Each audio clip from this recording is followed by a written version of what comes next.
the Madman! We got a very exciting custom cards of the week for you today, because this is like one of the strongest submissions of the week that I've ever seen. In fact, the total design score of all the cards totals up, of the 10 cards, it totals up to 47 out of 50. Let's get started with Underpaid Guard. 1 mana, 3/3 neutral. At the start of your turn, this falls asleep if there are no enemy minions. This is actually the 10th most upvoted card of this list, and on another week, this could have potentially gotten Trump Card of the Week. I really like the flavor of it. Design 5 stars, balance 3 stars. Really easy fix, just change it to a 1 mana 2/3. In aggro tempo matchups, or even control versus aggro, a 1 mana 3/3 is just too powerful. Upcast. A mage 0 mana spell, arcane. It's got twin spell, and says your next spell this turn has spell damage +1. In case you forgot what twin spell is, after you cast Upcast, you will get another copy of Upcast in your hand. And now if you want to Upcast and then play Upcast again, that is not a good play, because the Upcast would get spell damage +1, which is pointless. Design 5 stars, balance 5 stars. Being able to just boost up spell damage by 1 twice is a fair balance. It's possible that this card might need to cost 1 instead, because it is particularly strong with area of effect spells. But it's also possible that it could just be used to like boost mage a bit. Sapphiron, Sanctum Keeper. 12 mana, 12/12 dragon. Start of game, you can have 12 mana crystals. The first time you have more than 11, play this from hand or deck. Note, you do have to spend your 12 mana to play it. Design 5 stars, balance 5 stars. Wow, this is a start of game with a real impact on the game, letting you go to 12 mana crystals, that I actually think is well balanced. Holy cow! And the design is cool.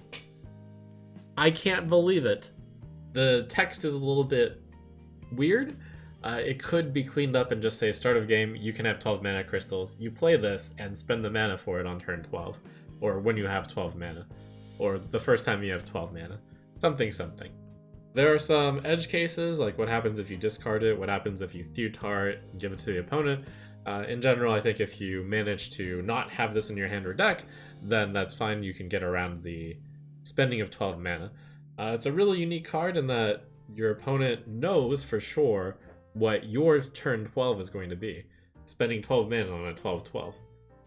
And in order for you not to do your turn 12 as a 12/12, you're going to have to jump through some hoops. But this card could be fine, even if you do have to, like, actually on turn 12, just spend your 12 mana on a 12/12. Your opponent can play around it by like playing a lot of minions, and then they know that you can't deal with it. They can even play like a poisonous minion, and you can't deal with it. You have to play Sapphiron. Might even not be very good, but you know, it's got that interesting deck challenge to it, where if you can find some way to get around the downside, having 12 mana crystals as your max could be really good. Fueled by Anima, the warrior 4 mana spell. Gain 1 armor, endlessly infuse. Gain 1 more. Design 4 stars, balance 2 stars. The author of this card said that this was a power creeping the worst card ever printed, Dr. Boom's Scheme. That was a very comical card way back when. This card is not actually necessarily a power creep on Dr. Boom's Scheme, because control warriors may not lose 1 minion each turn.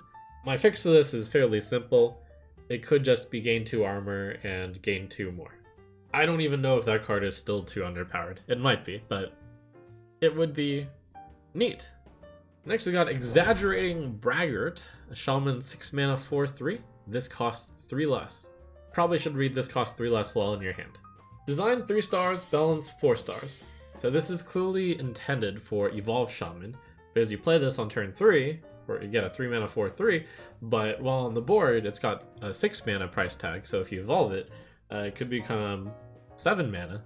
Now that's a little bit problematic if you start off with evolving pools on turn 1, and then you coin out Braggart on turn 2, and then you play evolving pools targeting Braggart. Then you have a turn 2 7 mana card. That's a little bit too much. So the design was knocked down because having that big a swing this early is not good. The fix is fairly straightforward. You increase the mana cost of Exaggerating Braggart, and you still keep the cost 3 less. So it could be a 7 mana 4/5, could be an 8 mana 6/5, you know, something like that. Talkul, the Tide Turner. Shaman 5 mana 3/7 legendary. After you cast 3 spells in a turn, catch a Tidal Wave. Design 5 stars, balance 5 stars. I thought about knocking the design down a little bit because catch a Tidal Wave isn't the best wording. What this means, by the way, is after you cast 3 spells, Talkul the Tide Turner will cast Tidal Wave, an 8 mana, deal 3 damage to all minions, lifesteal card, but Talkul will not take any damage because the thought is that Talkul is riding the Tidal Wave. Perhaps it could read after you cast 3 spells in a turn, Talkul rides a Tidal Wave, or something like that. But yeah, I think this is perfectly fine. It's a good control shaman card. Cool to have a catch-up mechanism, cool to potentially get 2 Tidal Waves worth of value. This would push a shaman archetype that would be anti-aggro. Seems cool. Seems good. It is pretty flavorful to have this giant guy riding some Tidal Waves. Could make for some cool animations.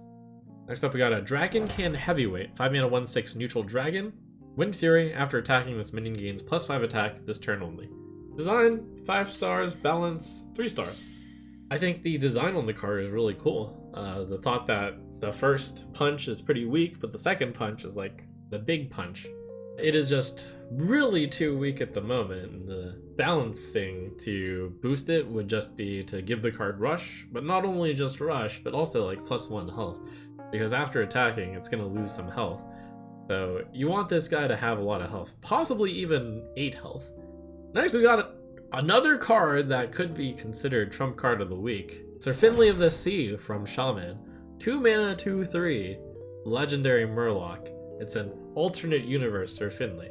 Battlecry, if your deck has no duplicates, downgrade your opponent's hero power. And there was a lot of thought put into this downgrading. The Demon Hunter gives an attack next turn. The Druid either gets a 1 attack or 1 armor. The Hunter just deals 1 damage to the enemy hero. The Mage takes an extra damage when using their hero power. The Paladin summons a 0/1 Silverhand Recruit instead of a 1/1. The Priest just restores 1 health. The Rogue just equips a 1/1 weapon. The Shaman presumably has their totem take 1 damage. Possibly on the Searing Totem, maybe it's a 0/1 instead. On the Healing Totem, it doesn't seem like there would be a downside to having your damage totem be damaged. Warlock takes 4 damage instead of 2 when tapping. And you got Warrior Parrying, which is gain 2 armor at the start of your next turn, lose 2 armor. So yeah, Sir Finley of the Sea, 5 design, 5 balance. Good payoff to your deck having no duplicates. Note that this only downgrades your opponent's hero power if they have the starting hero power, and if they upgrade to a different hero power, this no longer takes into effect. Given that hero powers may or may not be used that often, and after using this, your opponent will probably not really want to use the hero power that often. This is of unknown value, and it does interact a lot with your opponent. I like the flavor on this quite a bit. It is a notable, hilarious debuff to Quest Hunter as well. Alright, we're on to the really good stuff, and just as a reminder, like every submission this week was very, very strong. But we got the trump card of the week here. Gruul the Ogre Lord. 8 mana 8/8 Battlecry if you summon 4 ogres this game, and Ogre plays your opponent's next turn.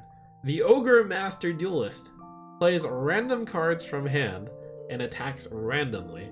A very heavy disruption card, where your opponent will just play out random cards, attack with random minions into random stuff. Design 5 stars, balance 5 stars, with a note on balance that This could be too overpowered, and it could be too disruptive, and possibly it needs to actually be increased to 10 mana. Maybe 10 mana 10/10, maybe 10 mana 8/8. But a very, very disruptive card, which will ruin combo decks and potentially take a lot of value out of your opponent's control deck. It could make your opponent spend their removal on their own minions after they play their own big minions, but cool payoff to playing, big dumb ogres. I'm someone who's more willing to have disruption occur, because the weakness of Theotar and the weakness of Gruul is that if your opponent's playing an aggro deck, like this is way too slow, they're playing a mid-range deck, the fact that they're being controlled by an ogre might not even be that big a deal. But yeah, really cool effect. And finally, honorable mention from Trump Card of the Week. It was very close between Gruul and Felix Picasso. Felix Picasso, a 2-mana 2/3 rogue legendary. Battle cry, paint all your neutral cards in different colors from other classes. What's the intent of this card? Well, it turns all the neutrals into random class cards. And what is the purpose of that? Well, there are some Thief Rogue cards which reward you for having cards from other classes in your hand. Notable, this doesn't actually affect the Wild Null because it doesn't add them to your hand, but it does work with Contraband Stash and with Tess. And the flavor of like painting cards is just quite good. The animation on this card could be really cool, where you just splatter a bunch of paint into your hand and all the cards are colored. Very colorful. You could pull off some sort of combo where you have very big neutral cards, you paint them into class cards, and then those are the ones that you play with Contraband Stash. Pretty creative possibilities possible here. This probably should say paint all your neutral cards in hand and deck if it wanted to also paint the cards in deck. I believe that is the intention. In which case, after you draw the newly painted neutral cards, that would also affect Wild Null, which would be fine because you have to jump through the hoop of playing Picasso first.